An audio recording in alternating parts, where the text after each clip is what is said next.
Welcome back to Face the Nation. We continue our discussion on the national rise of white supremacist groups. We're joined by Sherilyn Ifill of the NAACP Legal Defense and Educational Fund, Ellie Reeve of Vice News Tonight, and co-founder of the group Life After Hate, Christian Picciolini. Ellie, I want to go back to you on a point that Christian was making. One of the things in the documentary I thought was interesting was the explicit way in which some of the members of these groups said, we're launching kind of a new phase to get publicity. Can you describe that a little bit, what they were trying to do? Yeah, this has been largely an internet movement. These guys didn't live together, hang out together. They just swarmed together online. And so this is a movement to hold physical space. They've taken tactics from left-wing organizers and show that they're strong and they have camaraderie. And they also are focusing on what they call aesthetics. They want to look middle class, successful, good looking. They don't want to look like the old, as they called it, white trash racist of the old times. Christian, let me ask you about the work that you do trying to help stop this from your own history. You have lost a federal grant now. Tell us about that, and tell us about your work and how that fits into what Ellie was just talking about. Well, how it fits into what Ellie does is, and first of all, I think what she showed was stunning, because it not only showed what we see as the public face of white supremacy, but also behind the scenes how the language changes and becomes more extreme. And it is a marketing tactic to do that.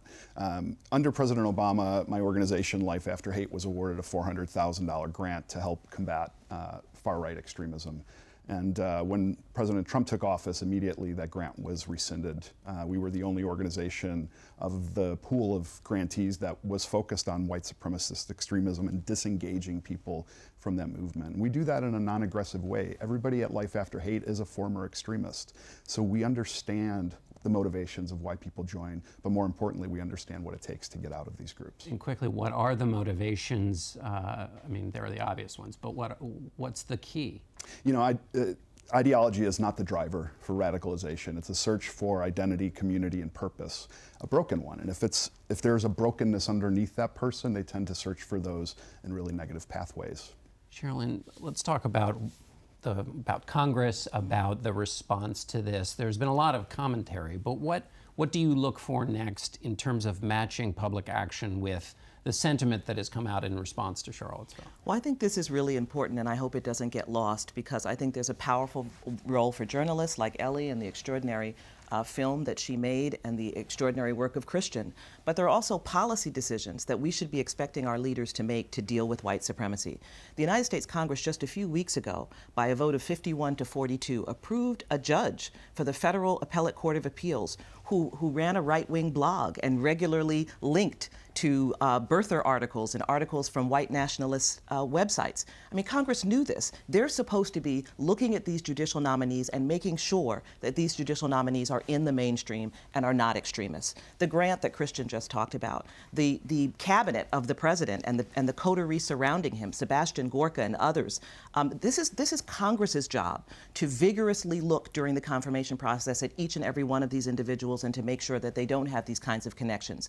And finally, here's the tough part. Congress has to deal with, and state legislatures have to deal with, the reality of white supremacy in their own policies. Sebastian Gorka said 2 weeks ago that there is no real white supremacy. White supremacy is individuals denying the civil rights of others. Well, we've had two federal judges just in the last year, two federal courts in the last year, identify two state legislatures, Texas and North Carolina, that those federal courts said deliberately created voter ID laws for the purpose of discriminating against African American and Latino voters. When we see that, when we see state legislatures convening to pass voter suppression laws, that is white supremacy. That is an effort to try and deny the civil rights of African Americans and Latinos. So if this is a moment for honesty, if this is a moment where America is prepared to confront itself, it has to confront the reality of violent white extremists who are out and who are broken and who are marching in the streets. But we also have to recognize the role that we play and that elected leaders play in setting policies that further white supremacism for the purpose of their own political gain. And my hope is that Congress and that governors and that state legislatures will be prepared in this moment to take on the responsibility themselves of demonstrating that they want no traffic with white supremacy. Ellie, what's been the reaction? 46 million people have watched. We know a lot of people have watched it, but this is pretty tough territory. Any of us who've reported or talked about it, what's the reaction been for you? Well, walking through Charlottesville, I got stopped on the street by people in tears because they were happy that I showed what really happened. I think it's important to let these white nationalists talk and explain their arguments so that we know what they are, so that we can counter them. It's just critical, I think, to expose what they believe because they are drawing in very young adherents, and we have to be able to fight that. Christian, give me a little bit of your personal story. If you're talking about converting people who are broken, attach that to your own story. I was recruited into the white supremacist movement in 1987 when I was 14 years old. I joined America's first neo-Nazi skinhead group, and I was recruited by America's first neo-Nazi skinhead. My parents were Italian immigrants, so I shouldn't have been a racist because they were the victims of prejudice. But because they were immigrants, they also had to work very hard, and I didn't see them very much. They worked 7 days a week, 14 hours a day, and I felt a sense of abandonment by my family. So I went searching for that acceptance and that family elsewhere. And the recruiter was very savvy at identifying my vulnerability and promising me paradise. And that's a common theme among extremist groups, is they bring you in, they feed your pride, and then they take that pride and they turn it so that that pride turns into hate of the enemy. Sherilyn, at the end here, let me ask you about the debate over monuments. Condoleezza Rice, among others, has said, and she was talking about names on buildings, not monuments, but she's basically said, this is a quote from her, "I want us to have to look at those names and recognize what they did to be able to tell our kids that what they did, and for those kids to have a sense of their own history. When you start wiping out your history, sanitizing your history to make you feel better, it's a bad thing." This was not in relation to this weekend, but previous remarks she said, give me your sense of that and this debate that's happening. What we put on monuments and what names we put on buildings demonstrates what we revere. We honor those people when we make monuments to them. This is not about whether you're erasing history. You're still going to learn about the Civil War. You're still going to learn about Robert E. Lee in school. The question is, do you revere him? Do you lift him up in the town square for children to see and to recognize as a hero? So that's just inaccurate. No one's trying to erase history. The question is, in this country, are we prepared to face that these people were not heroes, that these people were traitors, that these people led us into some of the darkest days in our history? And what we should be lifting up are those people who made America better, those people who stitched us together, those people who sacrificed to make us one nation. Those other individuals, they can be in the history books, just like they are in Germany. You don't see monuments to Hitler in Germany. They learn about their history, but they don't revere in the public space those people who represent their darkest days. And to go on to Sherilyn's point, I don't think that this was about statues at all. I think it was an excuse, just like they corrupt the idea of free speech to have an excuse to have a rally with a big platform. This was absolutely not about a statue. All right, we're going to have to end it there. Thanks to all of you, and we'll be right back with our politics panel.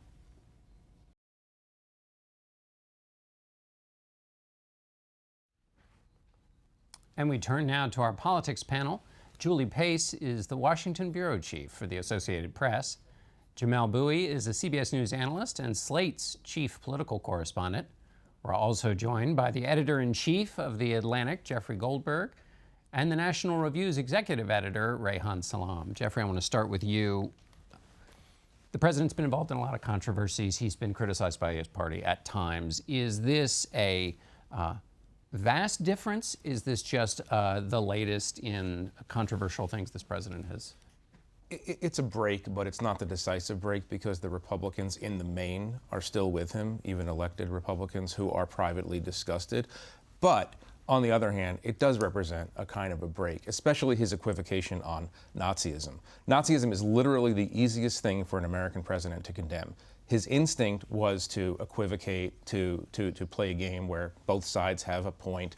And I think that probably disgusted many Republicans in a way that previous behaviors have not. But people are still with him. Reihan, in terms of those people who are still with him in the CBS poll, about 67% thought the president had, Republicans, had said the right thing in terms of Charlottesville. And I certainly in my own reporting have talked to people who said, look, he denounced the KKK and white supremacists on Monday, and he pointed out accurately that there was violence. Give me your sense of, and then finally they say this is just another pile-on by the media. Sure, the president may not have been perfect in this, but now it's gotten into this kind of obsessive overreach by the media. How do you sort through all of this? This weekend, the president praised counter-protesters in Boston for protesting against various neo-Nazi, white supremacist groups, et cetera. And that's something that lots of folks who wanted him to condemn neo-Nazis earlier on more strongly, they hear and they think, well, this is just a throwaway, this doesn't mean anything. It doesn't actually confirm their pre-existing story about him. When he turns around and equivocates, as Jeffrey just said, then it confirms a very powerful narrative for people. So this means that there's an asymmetry at work. And that asymmetry is there for a good reason, by the way. People have very deep suspicions about Donald Trump for a good reason.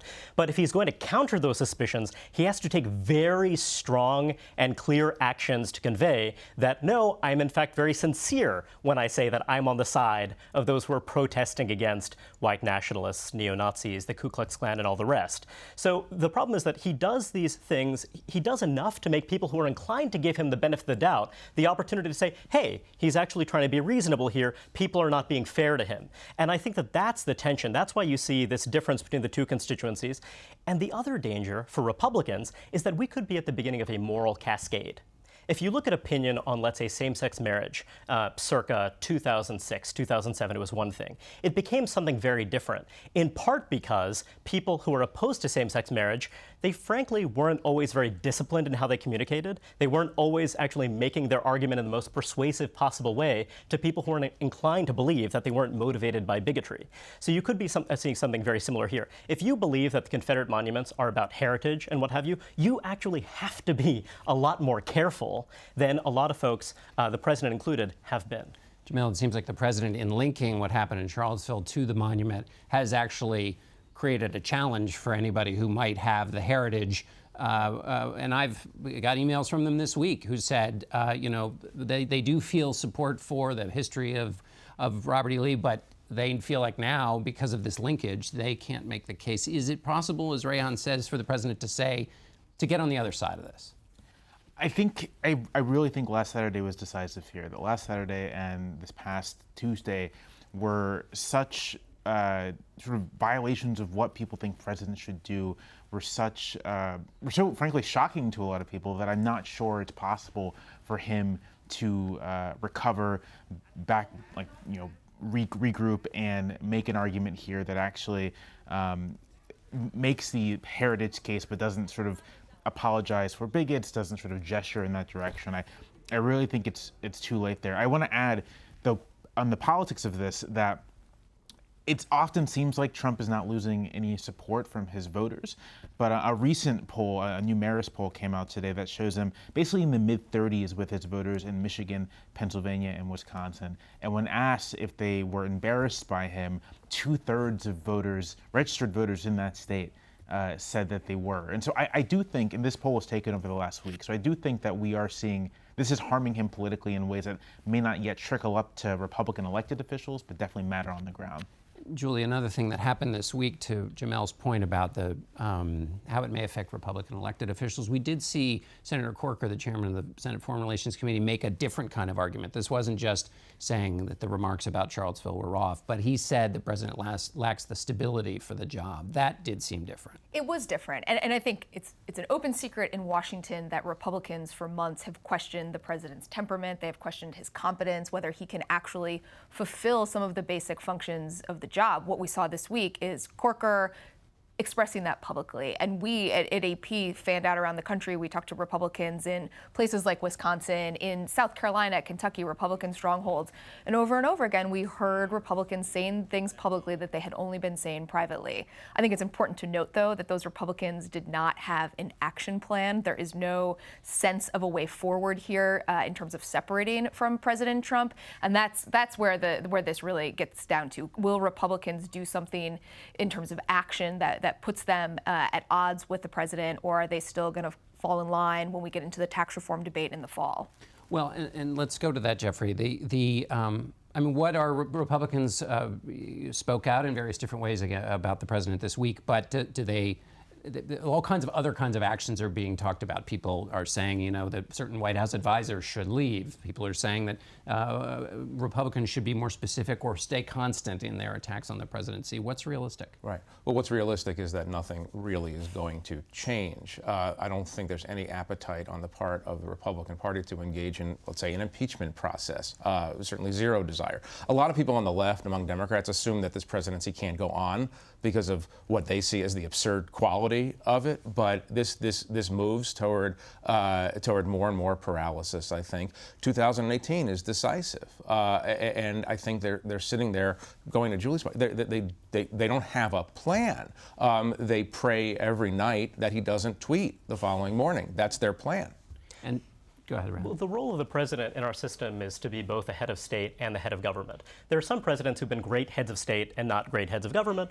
You could put Ronald Reagan in that category, JFK is another, and there are others who are very good heads of government. Donald Trump is not especially good at either one of those jobs right now, and that creates an opportunity potentially. If you're in Congress, you literally have lost the ability to legislate and be the leading institution in our government has atrophied. So theoretically, this could be an opportunity for Congress to step up. The problem is that the ability to do that, the resources they need to do that, intellectual and otherwise, are just not there. So, maybe they can step up, who knows, but that's kind of the long shot we're depending on to get an agenda moved forward. And Jamel, they would also need willing Democrats who this week have given even more reason not to give the president's party a win because they are both offended, but they also see political And it was infrastructure week, which something Democrats can actually get behind. The mere fact that working with Republicans would deliver a bipartisan win for President Trump kind of forgoes that opportunity, forgoes that path for Democrats who might even be interested in some sort of infrastructure bill, but recognize the extent to which that harms their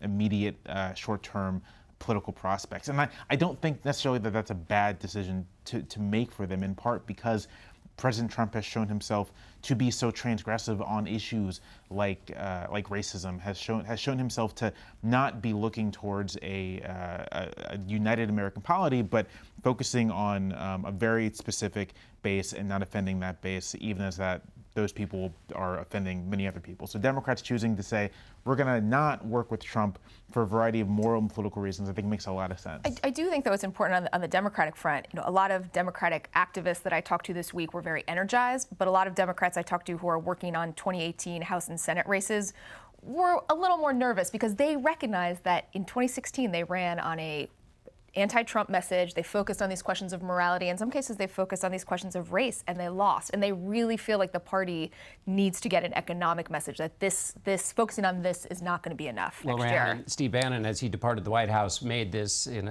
explicit, this argument that Julie just articulated, which is he said, as long as the Democrats are talking about race, that's great for us because they're not talking about bread and butter economic issues. The argument for Trump on the right has always been, we are not looking to this man for moral leadership. Rather, we are looking to him because we see ourselves as being in a crisis situation and the alternative is being much worse. Will Trump be able to make that case? I wouldn't rule it out. The irony here, though, it's interesting for Trump's cultural supporters, is that the man has no noteworthy achievements. His most noteworthy achievement to date is accelerating the demise of Confederate statues. He's accelerating the end of Southern Romanticism. And so maybe some people who support him because of those things will understand over time that he's actually counterproductive. And on the economic side, the fact that the president and the Republican Congress have yet to have any significant accomplishments on that score mean that come 2018, if you're trying to make the argument that, if you're a Republican defending yourself against Democrats, hey, listen, you agree with this in race, and we're going to do something for you economically. That hasn't shaken out yet, and that I think actually will make an impact next year. It was during the last year's election, Trump, because he had no record, could make these claims about the kind of economic stuff he was going to do. But now that he has a record, he has to run on it, and Republicans have to run on it, and it's a disadvantage. The question is, do people pay attention to policy debates in so granular a fashion, or do they pay attention to headline numbers? What's happening to job growth? Exactly. And I think even just unemployment and wage gains and what have you, we can separate the question of whether or not he deserves a credit for it. I mean, he's barely been in office, right? But the thing is, that is a very powerful factor. Right. If you look at 2010, unemployment went up. If you look between the next 2 years when Barack Obama got elected, employment levels went up. I mean, it's that straightforward. Quickly on Bannon, what's your take? Bannon has been in a pretty precarious position the last couple of weeks. I think he's going to continue to be a force from the outside. He is going to be calling out this White House if they're not acting on the things that have been on that whiteboard in his office. 30 seconds. The president's about to make a decision on Afghanistan. What should we look for? What you look for is a little bit more of the same. He seems to be going down a conventional path of a modest troop increase, which is what the generals, his generals, are asking him to do. The Bannon right wanted a drawdown. Trump is now interested in Afghanistan because he's been told that there's a lot of mineral wealth under the ground, so he sees a return on the American investment in more troops. I think what we're going to see is more of the same and more pressure on Pakistan, which is actually a useful thing. Okay, we've run out of time. Thanks all of you, especially for the speed round at the end. We'll be back with some thoughts on speaking out.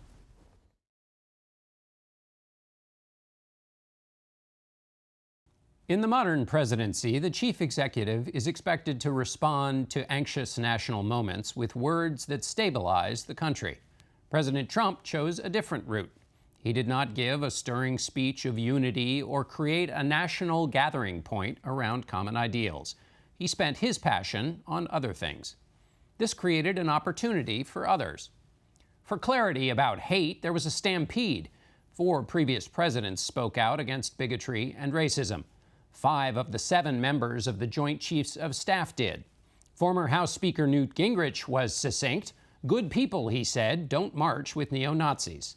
There was also grace from Mark Heyer, the father of victim Heather Heyer. People need to stop hating, and they need to forgive each other, you know, and I include myself in that, in forgiving the guy that did this, okay? He don't know no better. Followed by Susan Bro, Heather Heyer's mother, who, without speechwriters or experience, found the words to testify to the meaning of her daughter's life and build a monument to it. And I want you to pay attention, find what's wrong, don't ignore it, don't look the other way. You make a point to look at it and say to yourself, what can I do to make a difference? And that's how you're going to make my child's death worthwhile. Social media, which can feel poisonous, lit up with clips of that speech, and then later images of the candlelight vigil held at the University of Virginia. It was a collective groundswell from the public to put itself back in touch with the national values of equality and humanity. In the absence of one voice, there was a chorus. Let it shine, let it shine, let it shine. Back in a moment.